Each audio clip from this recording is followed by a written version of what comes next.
उससे पहले आपने ना खुद थोड़ा सा खुद इस चीज़ को देख लेना, जिस तरह इसके अंदर बड़ी इंटरेस्टिंग चीज़ें भी हैं जो अभी तक हम लोगों ने शायद प्रोग्रामिंग में ना सीखी हूँ। जिस तरह L2 डॉट इम्प्लेस का फंक्शन है, ठीक है।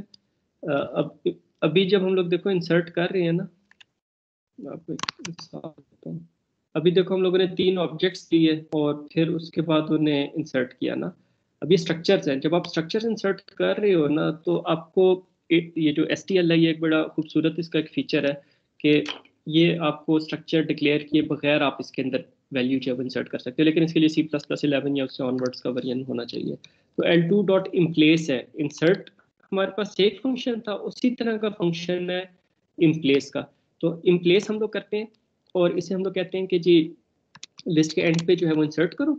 अब हम लोग जो है वो ये नहीं कह रहे कि हम लोग इसे ऑब्जेक्ट नहीं देना चाहते, ठीक है। हम लोग स्टूडेंट के अंदर जो एट्रीब्यूट्स हैं वो डायरेक्टली हम लोग इसे पास कर देंगे, ठीक है। तो यहाँ पे हम लोग कहते हैं स्टूडेंट ID 4 और नेम जो है वो उसका जुबैर है, ठीक है। तो अब हमारे पास जो है वो सर क्या होगा, गिव इट, सर आपकी स्क्रीन स्टक है। Let me reshare it.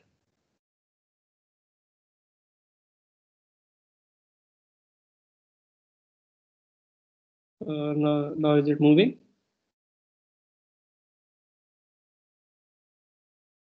Yes sir अब ठीक है। अच्छा, तो देखो जिस तरह हमारे पास ये पुश बैक का या इंसर्ट का फंक्शन है ना, अब उसके अंदर हम लोग जो है वो जस्ट पुश बैक है तो उसके अंदर वो स्ट्रक्चर पास कर देते हैं, इंसर्ट है तो हम लोग उसको आइटरेटर पास करते हैं, साथ हम लोग स्ट्रक्चर पास कर देते हैं।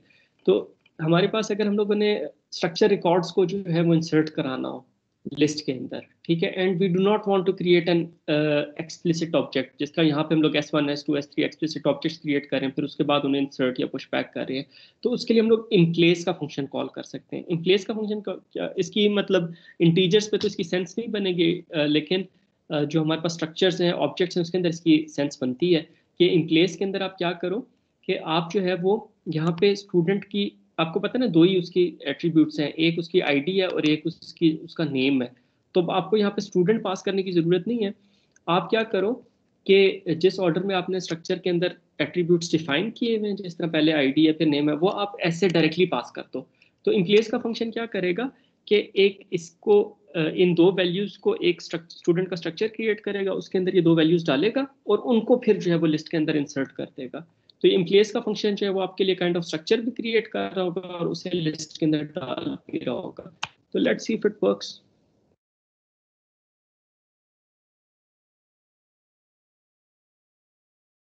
इसके लिए जो है आपके पास कंस्ट्रक्टर होना चाहिए स्टूडेंट, ठीक है। इसके अंदर ये होना चाहिए कि आपके पास जो है वो ये इसे कौन सा कहते हैं, पैरामीटराइज्ड कंस्ट्रक्टर, ये आपके पास होना चाहिए। id is equal to -1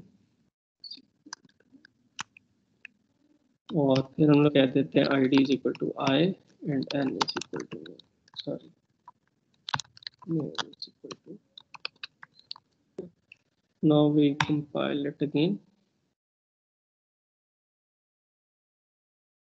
तो इम्प्लेस का फंक्शन जो आपने यूज करना है, तो जो जो ऑब्जेक्ट आप इम्प्लेस कर रहे हो, जिस तरह यहाँ पे स्टूडेंट के ऑब्जेक्ट इम्प्लेस कर रहे हैं, तो उसका आपके पास जो पैरामीटराइज्ड कंस्ट्रक्टर है वो आपके पास एग्जिस्ट करना चाहिए, ठीक है। इट इज़ इम्पॉर्टेंट कि वो चीज़ आपके पास एग्जिस्ट करती हो। तो हम लोग इसको कंपाइल करके देखते हैं, तो अब हमारे पास लिस्ट के अंदर 4 स्टूडेंट जो हम लोगों ने इम्प्लेस किया था स्ट्रक्चर क्रिएट किए बगैर, वो भी अब हमारे पास लिस्ट के अंदर इंसर्ट हो गया, ठीक है बेटे। इम्प्लेस की समझ आ गई आपको कि इम्प्लेस का फंक्शन क्या काम कर रहा है? तो ये बेसिकली इम्प्लेस के फंक्शन क्या, ये अल्टीमेटली एक इंसर्ट के फंक्शन को ही कॉल कर रहा होगा, लेकिन यह है कि जो स्ट्रक्चर की जो स्ट्रक्चर के मुख्तलिफ हिस्से हैं, जिस तरह इस केस में ID और नेम है, वो हम लोग इसे डायरेक्टली दे सकते हैं, हमें स्ट्रक्चर क्रिएट करके इसे पास करने की ज़रूरत नहीं है। हम लोग जो है वो इम्प्लेस के फंक्शन को डायरेक्टली वो वैल्यूज जो है वो दे सकते हैं। लेट्स ट्राई कि इम्प्लेस का फंक्शन हमारे पास जो है वो इंटीजर्स पे काम करेगा। L dot emplace L dot begin और फिर 5, ठीक है। Let's see if it works for integers. It has worked, right? तो ये आपके पास प्रिमिटिव डेटा टाइप्स के लिए भी काम करेगा।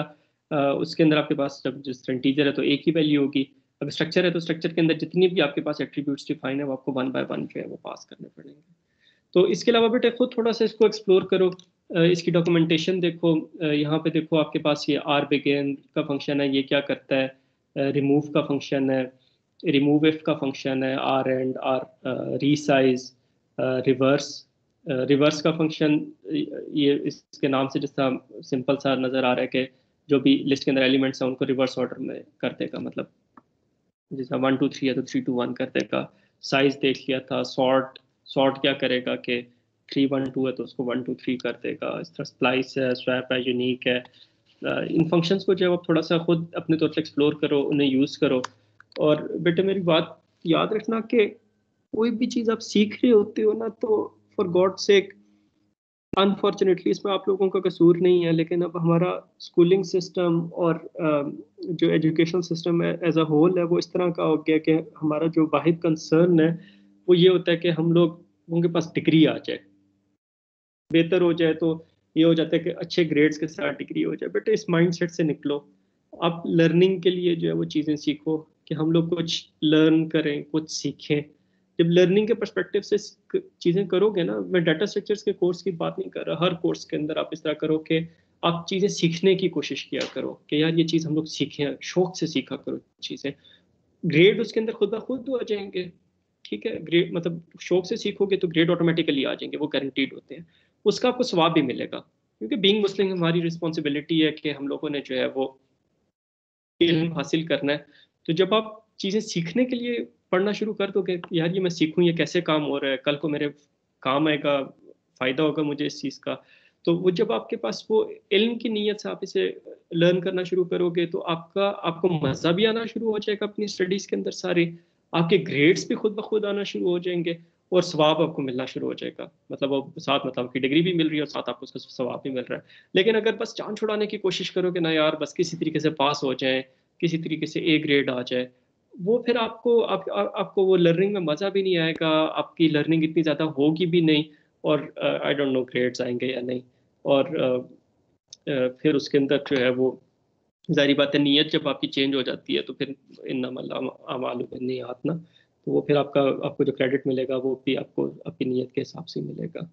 तो इसको खुद एक्सप्लोर करो। एसटीएल के अंदर जो फंक्शंस हम लोगों ने नई इंप्लीमेंट किए उनको भी जो है वो आप एक्सप्लोर करो, स्टडी करो, देखो क्या फंक्शंस हैं, कैसे काम कर रहे हैं, उन्हें यूज़ करके देखो।